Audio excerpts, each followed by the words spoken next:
রাসূল সাল্লাল্লাহু আলাইহি ওয়াসাল্লামকে হত্যা করার জন্য তার বাড়ির পাশে চতুর্দিকে যুবকদেরকে ফিট করেছেন। 12 জন যুবককে যে কোনো মূল্যে আজকে রাতেই মুহাম্মদ সাল্লাল্লাহু আলাইহি ওয়াসাল্লামকে হত্যা করে ফেলব, মুহাম্মদকে যে কোনো মূল্যেই হত্যা করে ফেলব।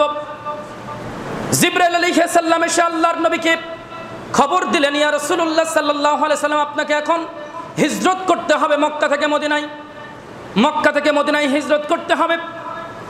রাসূলুল্লাহ সাল্লাল্লাহু আলাইহি সাল্লাম সাহাবীদেরকে বললেন যে আমার এখান থেকে চলে যেতে হবে, নির্দেশ এসেছে। সাহাবা একরামদের সাথে যখন পরামর্শ করলেন, আবু বকর সিদ্দিক রাদিয়াল্লাহু তাআলা আনহু বললেন, ইয়া রাসূলুল্লাহ সাল্লাল্লাহু আলাইহি সাল্লাম, আমিও কি আপনার সঙ্গী হতে পারি? রাসূলুল্লাহ সাল্লাল্লাহু আলাইহি সাল্লাম বলছেন, আচ্ছা ঠিক আছে, আমি পরে বলছি। আল্লাহর রাসূল সাল্লাল্লাহু আলাইহি সাল্লামের কাছে ওহী আসলো। রাসূলুল্লাহ সাল্লাল্লাহু আলাইহি সাল্লাম জানিয়ে দিলেন আবু বকর সিদ্দিক রাদিয়াল্লাহু তাআলা আনহুকে যে, হে আবু বকর, তুমিও আমার সঙ্গী হতে পারো। 2 জন রাতের বেলায় এদিকে কাফেররা 12 জন যে যুবককে ফিট করেছিল হত্যা করার জন্য, এরা বলছে যে একটু রাত গভীর হওয়ার পরেই আমরা মুহাম্মদকে হত্যা করব। আর মুহাম্মদ সাল্লাল্লাহু আলাইহি সাল্লাম এবং আবু বকর সিদ্দিক রাদিয়াল্লাহু তাআলা আনহু পরামর্শ করেছেন যে আমরা অমুক সময় আমরা বের হয়ে যাব। বের হয়ে গেলেন, ঘর থেকে বের হয়ে গেলেন। হযরত আলী রাদিয়াল্লাহু তাআলা আনহু শুয়ে আছেন। নবী মুহাম্মদ রাসূলুল্লাহ সাল্লাল্লাহু আলাইহি সাল্লামের চাদর গায়ে দিয়ে সবাই দেখছে, কাফেরেরা, ওই যুবকেরা দেখছে, ওই যে মুহাম্মদ শুয়ে আছে কে? আলী রাদিয়াল্লাহু তাআলা আনহু। আর ওদিকে বের হয়ে চলে গেল। হঠাৎ করে যখন ওদের ওই সময় আসলো, এই যুবকদের সময় আসলো, তখন তারা চাদরটা সরিয়ে দেখে যে এখানে তো মুহাম্মদ নাই, এ তো আলী, এখানে তো মুহাম্মদ নাই। তখন ওরা খুঁজতে শুরু করলো, দৌড়াদৌড়ি শুরু করলো, ছোটাছুটি শুরু করলো, খুঁজতে শুরু করলো। খুঁজতেছেন, প্রতিমধ্যে সাউর গুহার ভিতরে আল্লাহ রাসূল সাল্লাল্লাহু আলাইহি সাল্লাম এবং আবু বকর সিদ্দিক রাদিয়াল্লাহু তাআলা আনহু তারা কি করেছেন? আশ্রয় নিয়েছেন। এমন একটি গুহা যে পা দেখা যায়, ছোট্ট একটি গুহা, একেবারে ছোট্ট। ওই কাফেরেরা পায়ের নিচের দিকে তাকালেই মুহাম্মদ সাল্লাল্লাহু আলাইহি সাল্লাম এবং আবু বকর রাদিয়াল্লাহু তাআলা আনহুকে দেখতে পাবেন। আল্লাহ রাব্বুল আলামিন তাদেরকে বাঁচিয়ে দিলেন। এক সময় এক দীর্ঘ ও ক্লান্তিকর সফরের পর মক্কা থেকে মদিনায় হিজরত করে মদিনার উপকণ্ঠে এসে পৌঁছালেন নবী মুহাম্মদ রাসূলুল্লাহ সাল্লাল্লাহু আলাইহি সাল্লাম। শহর থেকে লোকেরা দৌড়ে এলো, কে এসেছে? মুহাম্মদ এসেছে, মুহাম্মদুর রাসূলুল্লাহ সাল্লাল্লাহু আলাইহি সাল্লাম এসেছে। কে এসেছে? রহমতের নবী, মায়ার নবী, দয়ার নবী, বিশ্ব নবী জনাব মুহাম্মদ রাসূলুল্লাহ সাল্লাল্লাহু আলাইহি সাল্লাম এসেছে।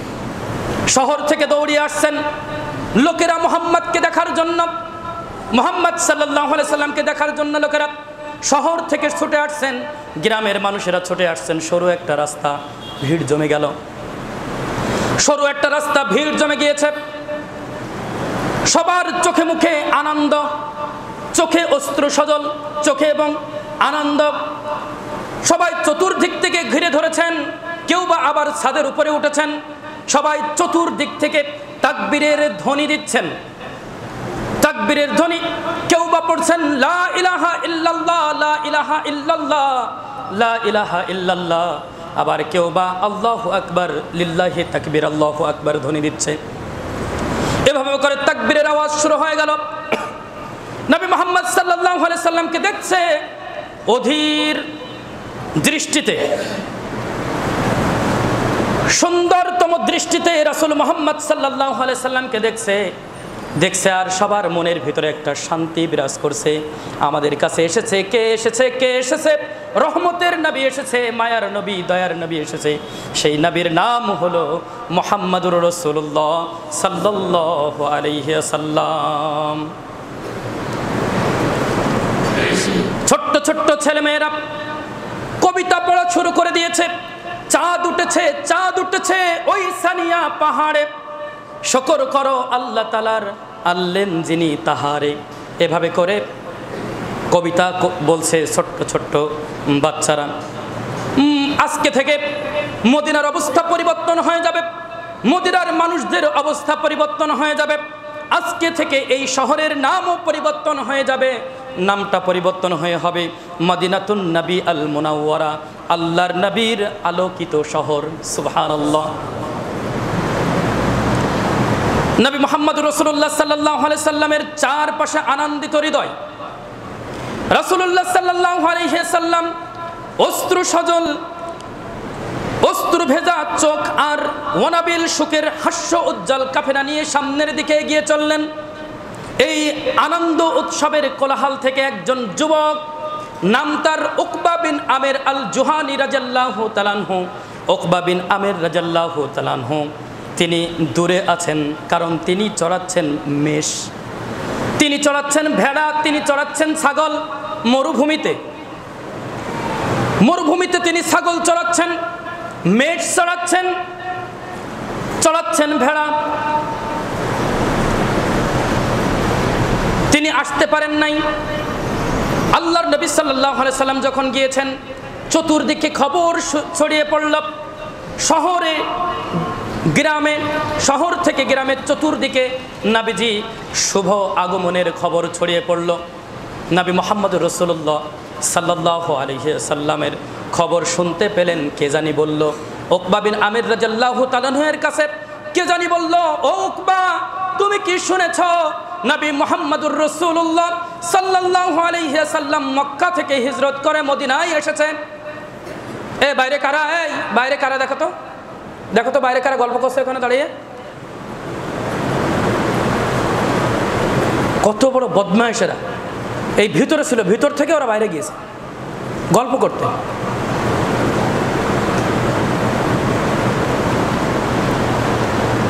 কে জানি খবর দিল, ও উকবা, মক্কা থেকে মদিনায় এসেছে নবী মুহাম্মদুর রাসূলুল্লাহ সাল্লাল্লাহু আলাইহি সাল্লাম। নবী মুহাম্মদুর রাসূলুল্লাহ সাল্লাল্লাহু আলাইহি সাল্লাম এসেছে। এই খবর উকবা বিন আমির রাদিয়াল্লাহু তাআলা শোনার সঙ্গে সঙ্গে দিলেন দৌড়। সুবহানাল্লাহ। দৌড় দিয়ে নবী মুহাম্মদুর রাসূলুল্লাহ সাল্লাল্লাহু আলাইহি সাল্লামের কাছে আসলেন। এসে বললেন, ইয়া রাসূলুল্লাহ সাল্লাল্লাহু আলাইহি সাল্লাম, আপনি আমাকে পড়িয়ে দিন, আপনি আমাকে পড়িয়ে দিন, আপনি আমাকে পড়িয়ে দিন লা ইলাহা ইল্লাল্লাহ পড়ান, এবং সাথে সাথে আমার আনুগত্যের শপথটা আপনি নিয়ে নিন। সুবহানাল্লাহ। উকবা বিন আমির রাদিয়াল্লাহু তাআলা আনহু সহ ওখানে আরো 12 জন ব্যক্তি। এই বিষয়টা আমি ভাবছিলাম, বলুন তো দেখি, আল্লাহর নবী সাল্লাল্লাহু আলাইহি সাল্লামকে মারার জন্যে কতজন ওই ঘরের চতুর্পাশে পাহারা দেওয়ার জন্য মুশরিকরা ফিট করেছিল? 12 জন। আলহামদুলিল্লাহ, শুনছেন? এটা শুনবেন এভাবে করে। 12 জনকে ফিট করেছে কি জন্য? আরে মুহাম্মদ সাল্লাল্লাহু আলাইহি সাল্লামকে হত্যা করার জন্য। ওই উকবা বিন আমির রাদিয়াল্লাহু তাআলা সহ ওখানে একসঙ্গে 12 জন আল্লাহর নবী সাল্লাল্লাহু আলাইহি সাল্লামের কাছে ইসলাম গ্রহণ করেন। সুবহানাল্লাহ। 12 জন একসাথে দেখিয়ে দিচ্ছেন, আল্লাহ দেখ, তোরা 12 জন ফিট করেছিলি, একসাথে 12 জনকে আমি ইসলাম গ্রহণ করালাম। সুবহানাল্লাহ। নবী মুহাম্মদুর রাসূলুল্লাহ সাল্লাল্লাহু আলাইহি সাল্লামের কাছে যখন উকবা গেল, উকবা গিয়ে বলছে যে আমাকে আনুগত্যের শপথ গ্রহণ করিয়ে দিন। উকবা বিন আমির রাদিয়াল্লাহু তাআলা আনহু যখন এই কথা বললেন, নবী মুহাম্মদুর রাসূলুল্লাহ সাল্লাল্লাহু আলাইহি সাল্লাম বললেন, মান আনতা, তুমি কে? জিজ্ঞাসা করলেন। রাসূল সাল্লাল্লাহু আলাইহি সাল্লামকে চিনেন না তো, তুমি কে? জিজ্ঞাসা করলেন। উকবা বিন আমির রাদিয়াল্লাহু তাআলা আনহু বলছেন, আনা উকবা ইবনে আমির আল জুহানি, আমি উকবা ইবনে আমির আল জুহানি। তখন রাসূল সাল্লাল্লাহু আলাইহি সাল্লাম বললেন, আইয়ুহা তাতাখায়্যারা, তুমি কোনটা বেছে নিবে? মানে তুমি কোন শপথটা গ্রহণ করবে? মুহাজিরের শপথ নাকি বেদুইনের শপথ? মুহাজিরের শপথ গ্রহণ করবে নাকি বেদুইনের শপথ গ্রহণ করবে? মুহাজির বলতে যারা হিজরত করে এক স্থান থেকে আরেক স্থানে, আর বেদুইন বলতে যাযাবর, যারা ওই মরুভূমিতে ওই পশু চড়িয়ে চড়িয়ে বেড়ায়, তাদের এক জায়গায় কোনো বসবাস নেই, এক স্থান থেকে আরেক স্থানে, আরেক স্থান থেকে আরেক স্থানে, এরকম। এই যে আমাদের সমাজে বেদি আসে না, দেখছেন না যে ওরা এক স্থান থেকে আরেক স্থানে চলে যায়, মানে এইরকম। ওদেরকে কি বলে? যাযাবর, বেদুইন বলে। তো তুমি কোনটা গ্রহণ করবে? তখন উকবা বিন আমির রাদিয়াল্লাহু তাআলা আনহু বললেন, উরিদু আন উকসিমু কা মুহাজিরিন, যে আমি মুহাজিরের এই শপথটা গ্রহণ করতে চাই। মুহাজিরের শপথটা গ্রহণ করিয়ে দিলেন। ওই রাতটা তারা ওখানে থাকলেন। ওই রাতটা ওখানে থেকে পরদিন সকালে সবাই চলে গেল। কয়জন বলেন তো? 12 জন। একসাথে কয়জন? 12 জন। গেল যেখানে তারা পশুগুলো রেখে এসেছিল সেখানে চলে গিয়েছে, কিন্তু তাদের মনে ভালো লাগে না। কি করা যায়, কি করা যায়? নবী মুহাম্মদুর রাসূলুল্লাহ সাল্লাল্লাহু আলাইহি ওয়াসাল্লাম এসেছেন, আমরা দিন শিখতে পারছি না। আমাদের দিন শেখার জন্যে নবী মুহাম্মদ সাল্লাল্লাহু আলাইহি সাল্লামের কাছে আমাদের যেতে হবে, তার সহচর্যে গিয়ে আমাদের দিন শিক্ষা করতে হবে। কিন্তু আমরা তো সবাই মেষপালক, পশুপালক, আমরা তো যেতে পারছি না একসাথে সবাই। তখন তারা পরামর্শ করল, এখান থেকে 2-1 জন মুহাম্মদ সাল্লাল্লাহু আলাইহি সাল্লামের কাছে যাবে, ওখান থেকে দিন শিক্ষা করে আসবে, ওইগুলো আমরা শুনবো, তারপরে আবার আরেক দল যাবে। এভাবে করে তারা সেট করলো। উকবা বিন আমির রাদিয়াল্লাহু তাআলা আনহু বললেন যে আমি তোমাদের কাছে আমার পশুগুলো রেখে যেতে ভয় পাচ্ছি। যারা যাবে নবী মুহাম্মদ সাল্লাল্লাহু আলাইহি সাল্লামের কাছে, তারা আমার কাছে পশুগুলো রেখে যেতে পারো। সবাই যায় আর আসে, যায় আর আসে, যায় আর আসে। একদিন হঠাৎ করে উকবা বিন আমির রাদিয়াল্লাহু তাআলা আনহু চেতনা ফিরল, হুঁশ ফিরল। উকবা বিন আমির রাদিয়াল্লাহু তাআলা আনহু বলছেন, হায় হায়, আমি এটা কি করছি? সামান্য দুনিয়ার কয়েকটি বকরির জন্যে, কয়েকটি মেষের জন্যে, কয়েকটি ভেড়ার জন্যে আমি নবী মুহাম্মদুর রাসূলুল্লাহ, মায়ার নবী, দয়ার নবী, নবী মুহাম্মদুর রাসূলুল্লাহ সাল্লাল্লাহু আলাইহি ওয়াসাল্লামের সাহচর্য থেকে আমি বিরত থাকছি। কি ভুলটা আমি করতেছি?